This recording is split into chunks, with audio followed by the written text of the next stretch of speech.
Hey guys, ഇന്നൊരു mini വ്ലോഗാണ് കേട്ടോ. കുറേ ദിവസമായി ഞാൻ വീഡിയോ ഇട്ടിട്ട് ഞാനിപ്പോൾ അങ്ങനെ ഒരിടത്ത് പുറത്തിറങ്ങാറ് പോലുമില്ല. എവിടെയെങ്കിലും കല്യാണം ഉണ്ടെങ്കിൽ പോകും ഗൈസ്. അത് സദ്യ ഇഷ്ടമുള്ളതുകൊണ്ട് മാത്രമാണ്. നമ്മുടെ ട്രിവാൻഡ്രത്തുള്ള അനന്തപുരി ഓഡിറ്റോറിയത്തിൽ വെച്ചിട്ടായിരുന്നു വിവാഹ ചടങ്ങുകളെല്ലാം ഉണ്ടായിരുന്നത്. ഗൈസ്, എന്ത് വലിയ ഓഡിറ്റോറിയം ആണെന്ന് നിങ്ങൾക്ക് പോയവർക്കൊക്കെ അറിയായിരിക്കും. ഭയങ്കര വലിയ ഓഡിറ്റോറിയം ആണ് ഗൈസ്. ഗ്രൂമിനെ സ്വീകരിക്കുന്നത് മുതൽ അവർ തിരികെ പോകുന്നവരെ, അതായത് ബ്രൈഡും ഗ്രൂമും തിരികെ പോകുന്നത് വരെയുള്ള കംപ്ലീറ്റ് ഫംഗ്ഷനും ഞാൻ ആദ്യമായിട്ടാണ് ഇത്ര അടുത്ത് നിന്ന് കാണുന്നത്. അങ്ങനെ കെട്ടെല്ലാം കഴിഞ്ഞു ബ്രൈഡ് രണ്ടാമത്തെ ഡ്രസ്സ് ചേഞ്ച് ചെയ്യാൻ വേണ്ടിയിട്ട് പോയപ്പോഴത്തേക്കും അവിടെ ഫസ്റ്റ് കളരി ഫുഡ് കഴിക്കാനായിട്ട് വിളിച്ചു. അവിടെ ഇഷ്ടംപോലെ സ്ഥലം ഉണ്ടായിരുന്നത് കൊണ്ട് രണ്ടാമത്തെ കളരിക്ക് കയറാമെന്ന് വിചാരിച്ചു നമ്മുടെ മോഹം നടന്നില്ല. ഫസ്റ്റ് കളരിക്ക് തന്നെ ഞാനും നിശ്ചയിച്ചും കയറി.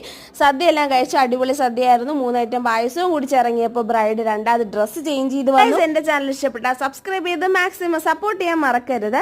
ബ്രൈഡും ഗ്രൂമും അവരെ വീട്ടിലേക്ക് പോയ ശേഷമാണ് ഗൈസ് ഞാൻ എന്റെ വീട്ടിലേക്ക് തിരിച്ചു വന്നത്. ഇന്നൊക്കെ ഇത്രയേ ഉള്ളൂ. Love you and by.